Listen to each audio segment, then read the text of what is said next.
Picture this. It's the late 16th century. The Mughal Empire is, without a doubt, one of the most powerful forces on the planet. They've conquered almost all of India. But way out in the east, in the vast, winding riverlands of Bengal, their expansion hits a wall. And that wall wasn't made of stone. It was made of men. This is the incredible story of the Baro-Bhuiyans, a confederacy of rebels who managed to hold back the tide of an empire. So you have to ask, how on earth did they do it? And after holding on for so long, why did their legendary resistance finally come to an end? All right, first things first, let's get this key term straight. The Baro-Bhuiyans. Now, Baro means 12 in Bengali, but don't get hung up on the number. It wasn't a fixed group of exactly 12 guys. Think of it more as a title for a powerful, shifting alliance of local rulers, chieftains and zamindars, which are landowners, who were both Hindu and Muslim, and who all shared one big idea: they refused to bow to Mughal authority. So here's how we're going to break down their story. We'll meet the three most important leaders of this whole confederacy. Then we'll zoom out and look at the wider network of allies who back them up. And finally, we'll see exactly how the Mughals managed to crack this decades-long resistance. Okay, let's dive right in. Every great alliance needs a leader, a central figure, and for the Baro-Bhuiyans, that was without a doubt Musa Khan. He was the chief of the huge Bhati region, which was basically the heartland of the resistance, and he was the man who managed to bring all these different chieftains together.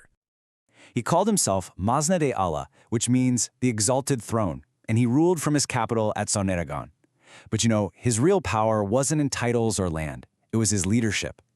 His true genius was his ability to rally this incredibly diverse group of Hindu and Muslim rulers under one single banner, to face down their common enemy, the legendary Mughal general Man Singh. And listen, he wasn't just some smooth-talking diplomat. He was a brilliant general on the battlefield. I mean, just look at his track record. He handed the Mughals a series of just stunning defeats. In 1578, he takes down the provincial governor. A few years later, he completely crushes another general's forces on both land and water. And maybe his greatest moment came in 1597 when his army went up against the famous Man Singh's forces and won, even killing their commander. That was his legacy. For his entire life, Musa Khan remained unconquered. And his fame wasn't just a local thing, it spread far and wide. You have this English traveler, Ralph Fitch, who shows up in 1586 and writes that Musa Khan was the chief of all the other kings and the absolute heart of the rebellion against Emperor Akbar. So this really confirms his status not just in Bengal, but on the world stage. But Musa Khan's leadership, as important as it was only one part of the puzzle. He wasn't fighting alone. One of his most critical allies was a man named Kedar Roy of Bikrampur, a chieftain who controlled the single most important weapon you could have in Bengal's watery landscape, a seriously powerful navy. Kedar Roy was an absolute master of river warfare. His kingdom was defended by a huge fleet of warships, and he had a secret weapon, a key strategic edge. He hired Portuguese mercenaries. These guys were expert gunners who brought European naval artillery into the fight, something the Mughals were not prepared for. And this right here, this is the key to understanding the whole conflict. It's a classic case of what we call asymmetric warfare. The Mughals were a massive land power. Their strength was in huge armies, cavalry, heavy cannons. But in Bengal, a land of 1,000 rivers, all of that was practically useless.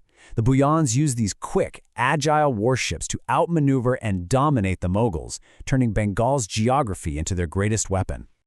And Kedar Roy put that naval power to amazing use. He completely dominated the critical river delta. In 1602, he even teamed up with his Portuguese gunners to seize the strategic port of Sandwip.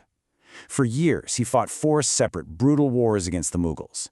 His incredible resistance only came to an end in 1603, when Man Singh's forces finally trapped him. In one last bloody battle, the great naval commander fought heroically until he was captured and sadly killed. Okay, so if Musa Khan was the unifier and Kedar Roy was the naval genius, then Pratapaditya of Jessore, well, he was the powerhouse. He was arguably the wealthiest and most militarily powerful of all the Baro-Bhuiyans, and he ruled his kingdom with an absolute iron fist. From his fortified capital, Pratapaditya commanded a mind-boggling force. Some sources say he had around 700 warships and an incredible 10,000 cavalry. He was a brilliant strategist for sure, but also a really complex and controversial guy. While many saw him as a hero of Bengali independence, he was also known to be ruthless. He even murdered his own uncle just to consolidate his power. Pratapaditya's story is a classic tale of a dramatic rise and a spectacular fall. After declaring independence way back in 1584, he ruled like a king for years. But when a new, much more determined Mughal governor named Islam Khan showed up, Pratapaditya tried to play a dangerous game. He pledged loyalty, but then didn't actually help the Mughals like he promised. That betrayal led to a full-scale invasion in 1611, where he was defeated, captured, and died a prisoner on his way to Delhi. But this whole resistance was so much bigger than just these three men. The confederacy stretched all across Bengal. It was a whole network of powerful chieftains, all dedicated to one thing: resisting Mughal rule. And it was a true network. For instance, you had Lakshman Manikya, a rare scholar king who was as good with a poem as he was with a sword. Then down in the south, rulers like Ramchandra Rai controlled key trading hubs. You had Isa Khan's most trusted friend, Fazl Ghazi, whose soldiers were critical in so many battles. And then there was Mukundaram Rai, who basically perfected guerrilla warfare, using the dense terrain to frustrate Mughal armies for years. Each one of these chieftains brought something unique to the fight. For decades, this alliance held strong. So, what changed? Well, the turning point came with the arrival of a new Mughal governor, a man named Islam Khan, a guy with a sharp mind and a clear, unwavering strategy to finally conquer Bengal once and for all. In 1610, Islam Khan makes an absolute game-changing move. He shifts the capital of Bengal from a remote city to a new one, Dhaka. Now, this wasn't just moving some furniture around. This was a strategic masterstroke. He put the heart of Mughal power right in the middle of the Bhuyan's own backyard, right on the rivers they controlled.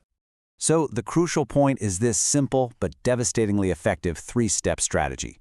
Step 1, control the rivers from your new capital, Dhaka. Step 2, use a mix of diplomacy and threats to break the Bhuyan alliance, isolating each chieftain. And Step 3, conquer them one by one. It was a brilliant shift from the Mughals' usual brute force to a much smarter divide-and-conquer approach. But the fight wasn't quite over. After Isa Khan died, his son, Musa Khan, picked up his father's banner and took over the leadership. He fought on bravely for another whole decade, but Islam Khan's strategy was just relentless. One by one, Musa Khan's allies fell, and he was finally forced to surrender in 1611. With the fall of its last great leaders, the resistance just crumbled. By 1612, after nearly 40 years of defiant independence, the heroic era of the Baro-Bhuiyans was over. The riverlands had been tamed, and Bengal was, at last, a province of the mighty Mughal Empire. Which brings us right back to our big question. They were so successful for so long, so why did they ultimately fall? What was the final cause of their defeat? Well, it really boils down to three main things. First, their own internal rivalries. As strong as their alliance was, personal beefs, like the one between Pratapaditya and Ramchandra Rai, created cracks that the Mughals were smart enough to exploit. Second, Islam Khan's brilliant strategy just systematically took them apart. And finally, in the long run, you just can't argue with the sheer scale of the Mughal Empire. Its endless resources and superior technology were simply too much to fight against forever. So what's their legacy? How should we remember them? Were they heroes, patriots fighting for Bengali independence against a foreign invader? Or were they just the last remnants of an old feudal order, a bygone era that was always destined to be swept away by a powerful, modernizing empire? Well, that's a question that history leaves for us to think about.